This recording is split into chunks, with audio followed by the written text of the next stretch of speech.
नमस्कार, खबर उत्तर प्रदेश में आप सभी का स्वागत है। मैं हूं आपके साथ गरिमा वाजपेयी। रुक करेंगे खबरों की और उससे पहले एक नजर आज की सुर्खियों पर डालेंगे। रायबरेली को सीएम योगी ने दी 879 करोड़ की सौगात। कांग्रेस पर साधा निशाना, कहा राहुल को देश से माफी मांगनी चाहिए। वाराणसी की ज्ञानवापी मस्जिद विवाद का मामला, इलाहाबाद हाईकोर्ट में आज दोपहर 2 बजे सुनवाई। एएसआई से वजूखाने का सर्वे कराए जाने की मांग। सीतापुर में बाढ़ कटान से दहशत, घर उजाड़ कर ऊंचे स्थानों पर जाने को मजबूर ग्रामीण। गांव में हालात बिगड़े, लेखपाल और नायब तहसीलदार तैनात। कानपुर के बिठूर के एक ही इलाके के 4 घरों में चोरी, चोरों ने 10 लाख की नकदी और जेवरात उड़ाए। लोगों में भारी गुस्सा, सुरक्षा व्यवस्था पर गंभीर सवाल। सावन का आखिरी सोमवार आज, शिवालयों में सुबह से श्रद्धालुओं की भारी भीड़। हर ओर हर हर महादेव के जयकारे।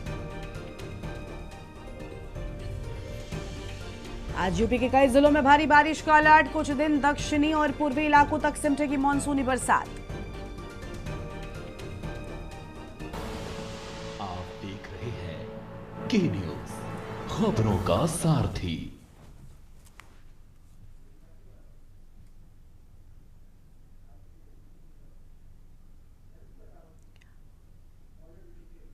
रुक करते हैं खबरों की ओर। सीतापुर में रक्षाबंधन से पहले बहन की हत्या। रक्षाबंधन से पहले भाई को मिला दर्दनाक तोहफा। बहन के पति पर लोहे की रॉड से हत्या करने का आरोप लगाए जाने की बात सामने आई है और हत्या के बाद शव छोड़कर ससुराल पक्ष के लोग हुए फरार। बहन ने भाई से कहा था कि आज मुझे रक्षाबंधन के लिए ले जाना। भाई पहुंचा तो बहन का शव देखकर मचा कोहराम। घटना के बाद पुलिस मामले की जांच पड़ताल में जुटी। फिसामा थाना क्षेत्र की वारदात से इलाके में सनसनी मची हुई है। बड़ी जानकारी आपको हम बता रहे हैं।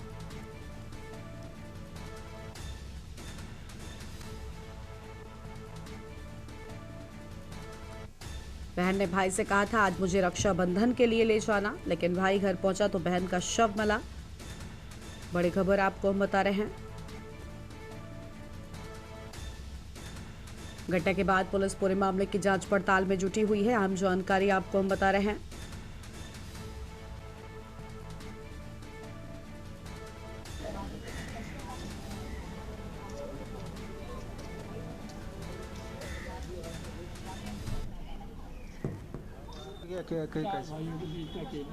चार भाइयों की अकेली बहन थी। अच्छा, आखिरी बार आपसे क्या बताया था, क्या बात हुई थी? हमने इससे परसों बात की तो इसने कहा कि भैया हम रक्षाबंधन में आएंगे। हमने कहा बिटिया अगर ना पाओ भैया तबीयत नहीं ठीक है तो मत आना। इसने कहा आप परसों आना ले जाना। भैया परसों हुआ, समय ये आया 2 ही दिन नहीं गुजर पाया। तो रक्षाबंधन का तोहफा है ये रक्षाबंधन तोहफा।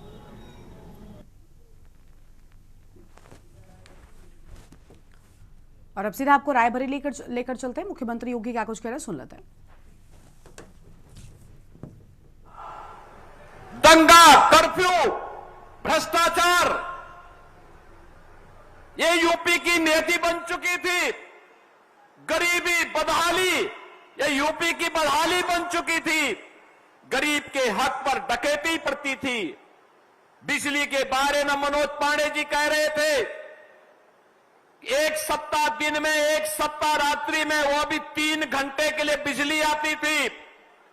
यानी बिजली पर अधिकार भी केवल सिपाही सिंडिकेट का, नौकरी पे अधिकार भी उन्हीं का, गरीब के राशन पर भी उन्हीं का अधिकार, विकास की योजनाओं पर भी उन्हीं का अधिकार।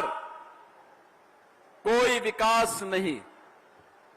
नौजवान की नौकरी पे डकैती डालते थे, गरीब की जमीनों पर कब्जा करते थे, बेटी और बहनों की सुरक्षा में सेंध लगाते थे।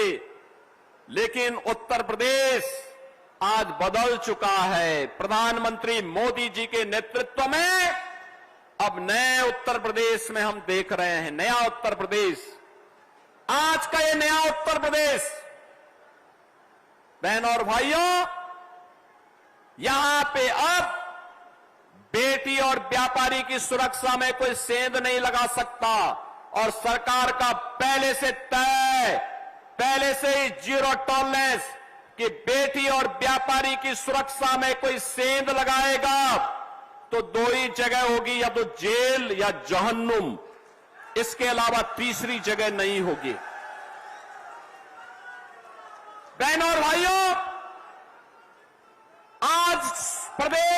16 करोड़ गरीबों को फ्री में राशन मिल रहा है। पहले ये राशन एक कांग्रेसी और ये सपाई चट कर जाते थे।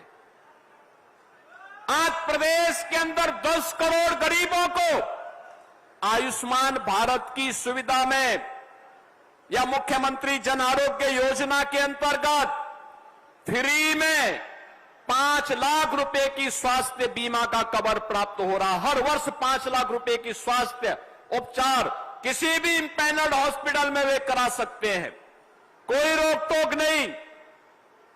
आज प्रदेश के अंदर जब नौकरी निकलती है तो रायबरेली का नौजवान भी नौकरी प्राप्त करता है। मैं पूछता हूं कि बाबू कहां से, या कोई बेटी आती है, मैं पूछता हूं बेटी कहां से हो, कहती रायबरेली से। रायबरेली की बेटी भी नौकरी पाती है, रायबरेली का बेटा भी आज नौकरी प्राप्त करता है। ये है आज कोई भेदभाव नहीं, विकास में कोई भेदभाव नहीं। हमने अगर राणा बेनी माधव भक्त सिंह जी के नाम पर स्मारक बनाया है तो अपनी ही पार्टी के नेता पूर्व विधायक स्वर्गीय दल बहादुर कोरी के नाम पर भी राजकीय पॉलिटेक्निक का नामकरण करके सलोन में उन्हें सम्मानित किया है। मैंने आज ये कहा है, हम लोग आए हैं राणा बेनी माधव भक्त सिंह जी को सम्मान देने के लिए, लेकिन ये सम्मान तब तक अधूरा है जब तक बीरा पासी जैसे वीरों को सम्मान न मिले, और इसलिए बीरा पासी की प्रतिमा भी लगेगी, उनका भी भव्य स्मारक बनेगा। ये रायबरेली तो किसानों के बलिदान की साक्षी रही है। कांग्रेस बुला गई,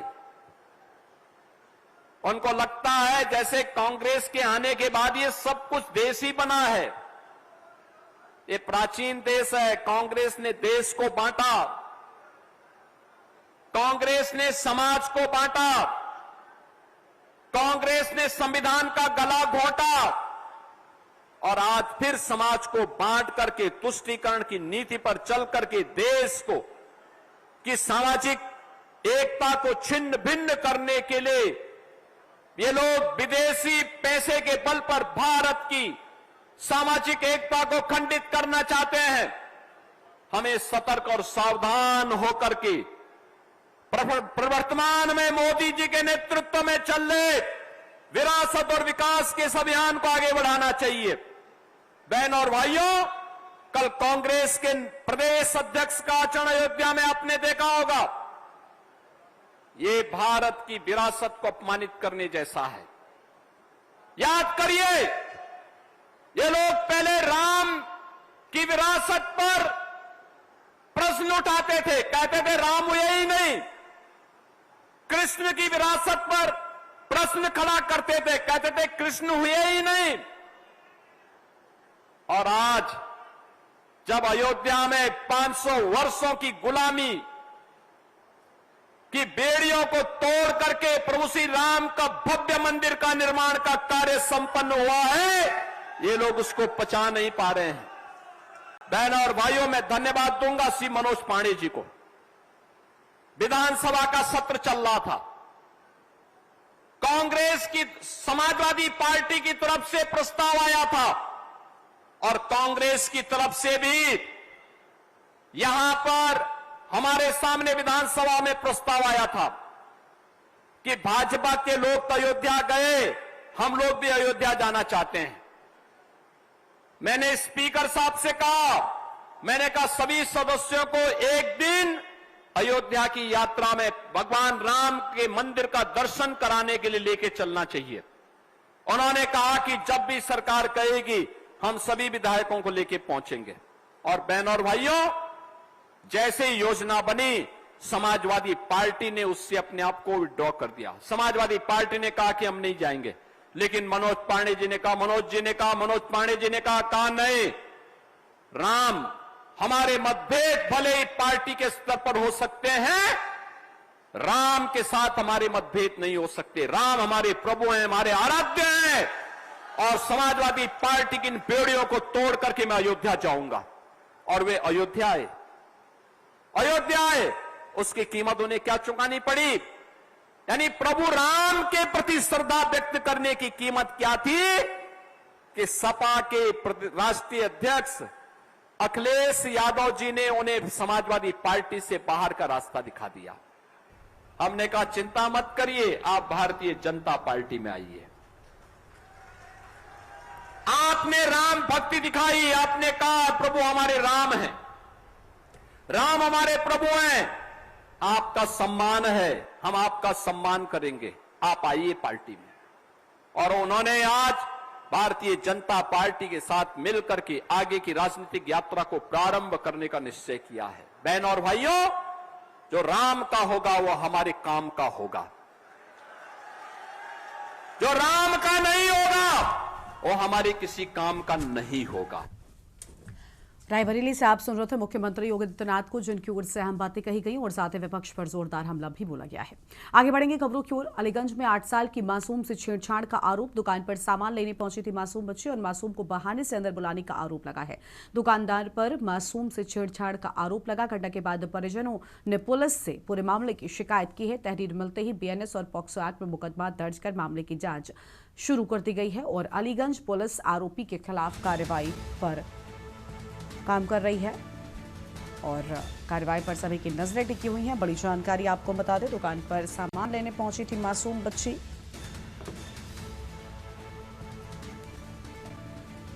दुकानदार पर छेड़छाड़ करने का आरोप लगा। बहाने से मासूम बच्ची को अंदर बुलाने की बात सामने आई है और दुकानदार पर मासूम से छेड़छाड़ का आरोप। अहम जानकारी आपको हम बता रहे हैं।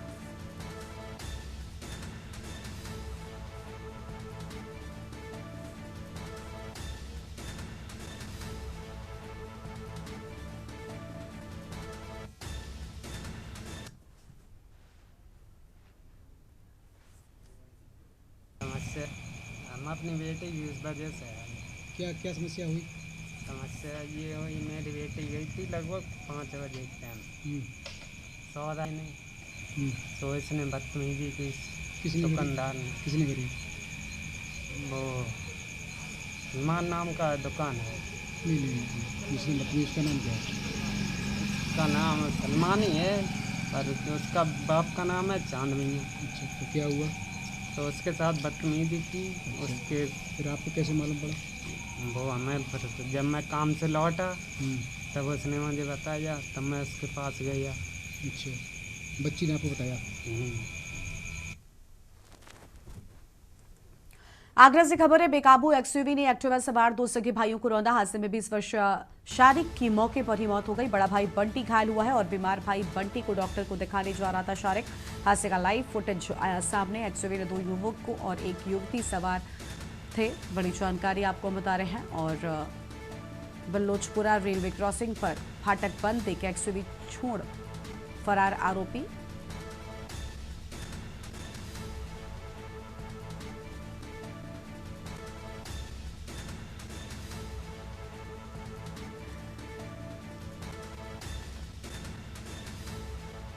क्रॉसिंग पर फाटक बंद देकर एक्सयूवी छोड़कर फरार हुए आरोपी। एक्सयूवी में शराब की बोतल मिलने की बात भी सामने आई है। थाना लोहा मंडी के मध्याकट क्षेत्र का पूरा मामला सामने आया है। थाना लोहा मंडी के मध्याकट क्षेत्र का ये पूरा मामला।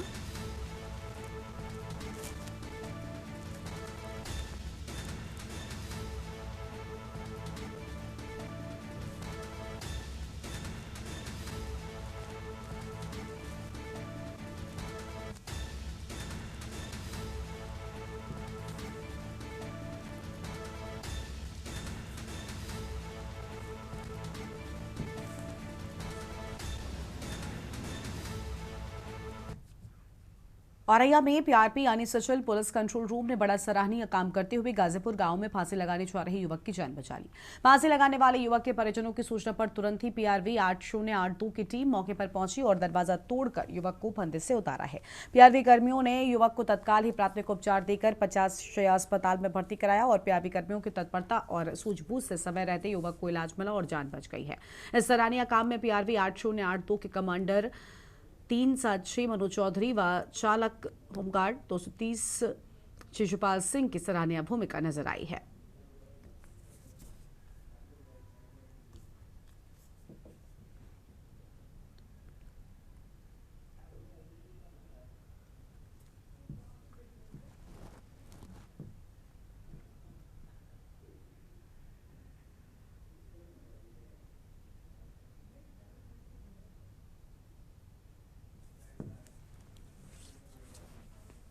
अमेठी के जामू थाना क्षेत्र में सड़क किनारे नाले से युवक का शव मिलने के बाद हड़कंप मच गया। मामला मड़का के पास का बताया जाता है। सूचना मिलते ही पुलिस मौके पर पहुंची और शव को कब्जे में लेकर पोस्टमार्टम के लिए भेज दिया है।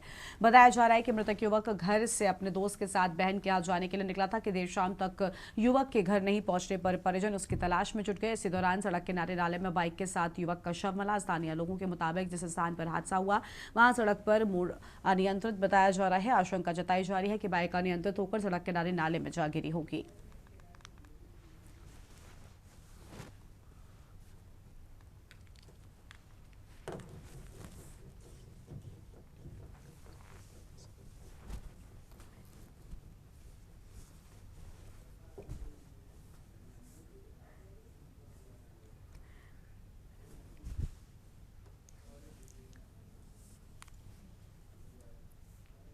रविवार को आध्यात्मिक गुरु डॉक्टर पवन सिन्हा गुरुजी 76वीं राष्ट्रीय ज्योतिष महासम्मेलन में शामिल होने कानपुर पधारे और इस अवसर पर ज्योतिष के क्षेत्र में उनके उत्कृष्ट योगदान के लिए उन्हें प्रतिष्ठित लाइफ टाइम अचीवमेंट अवार्ड से सम्मानित भी किया गया। डॉक्टर पवन सिन्हा गुरुजी देश के जाने माने आध्यात्मिक गुरु, ज्योतिष विशेषज्ञ, शिक्षाविद और मोटिवेशनल वक्ता हैं। वो लंबे समय से बच्चों और युवाओं के व्यक्तित्व विकास, शिक्षा, संस्कार और राष्ट्र निर्माण के लिए काम कर रहे हैं। यूथ अवेकनिंग मिशन, ऋषिकुलशाला जैसे शिक्षा से जुड़े अभियानों के जरिए गुरुजी युवाओं में नेतृत्व क्षमता, आत्मविश्वास, अनुशासन और जिम्मेदारी की भावना विकसित करने पर जोर देते हैं। हाल के दिनों में देश के अलग अलग हिस्सों में युवाओं के आंदोलनों ने नई बहस छेड़ दी है। आखिर इन आंदोलनों को गुरुजी किस नजरिए से देखते हैं और युवाओं की भूमिका को लेकर उनका क्या कहना है, आइए सुनते हैं डॉक्टर पवन सिन्हा ने इस पूरे मामले पर क्या कुछ कहा है।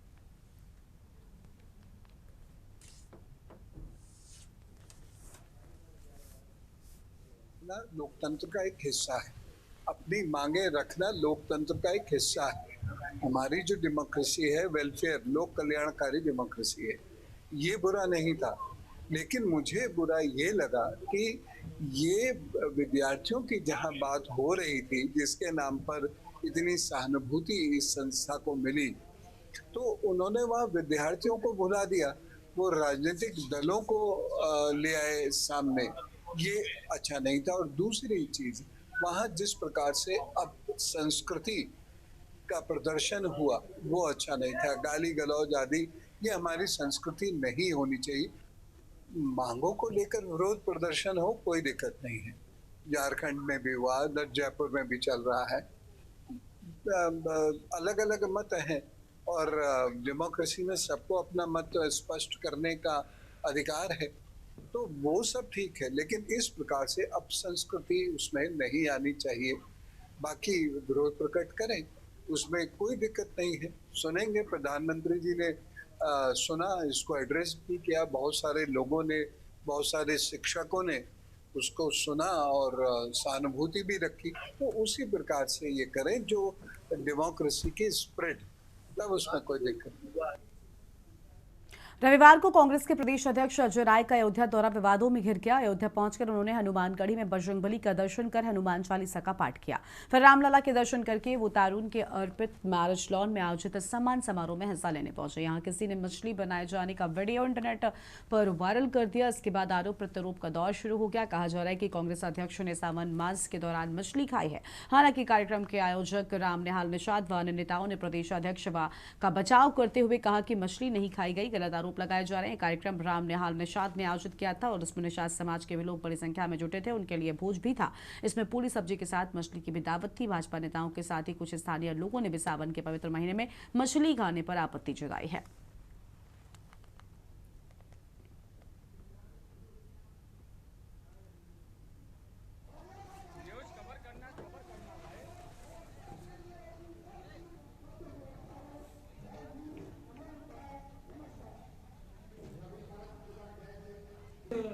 भव्य और दिव्य कार्यक्रम में, जिसमें हमारे माननीय प्रदेश प्रभारी आदरणीय राजनाथ गौतम जी, प्रदेश अध्यक्ष माननीय अजय राय जी और साथ में हमारे राष्ट्रीय प्रवक्ता अखिलेश प्रताप सिंह जी और पूर्वांचल की जो कांग्रेस पार्टी के प्रभारी बनाए गए हैं आदरणीय अभिषेक दत्त जी, ये 4 लोग बहुत प्रमुख रूप से आए थे।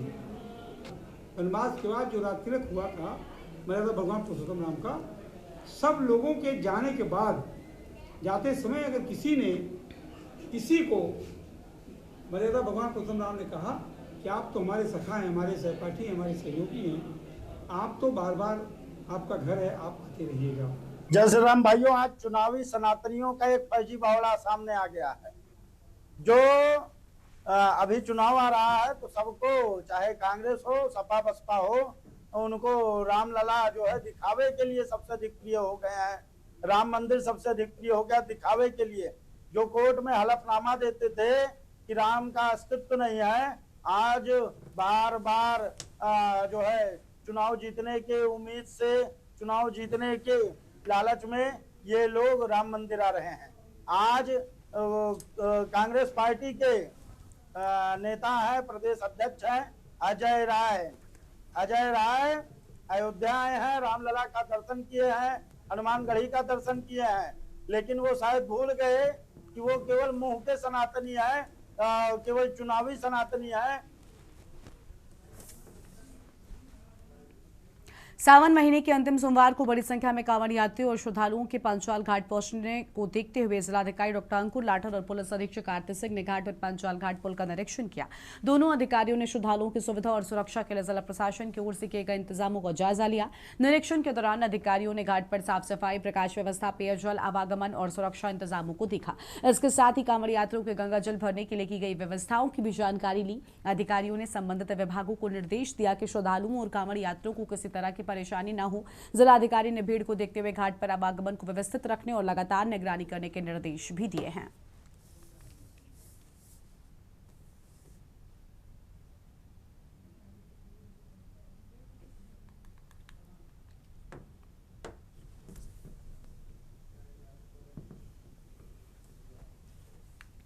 बाराबंकी के प्रसिद्ध लोधेश्वर महादेव मंदिर में सावन के अंतिम सोमवार पर पुलिस का मानवीय चेहरा देखने को मिला है। भगवान शिव के दर्शन और जलाभिषेक के लिए पहुंचे एक दृष्टिबाधित शिव भक्त के पुलिसकर्मियों ने मदद की और उसे सहारा देकर बाबा के दर्शन कराए।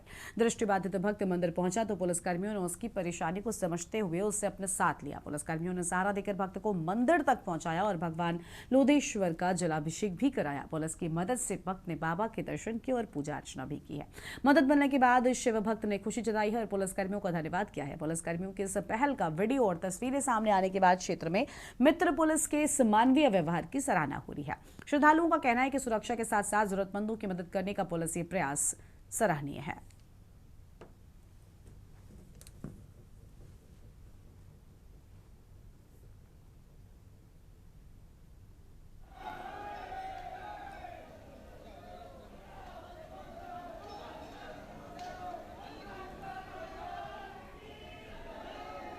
दर्शन हो गया, कैसा लगा? कौन लोग लेकर आए पता है? पुलिस वाले लेकर आए, तुमको पता है?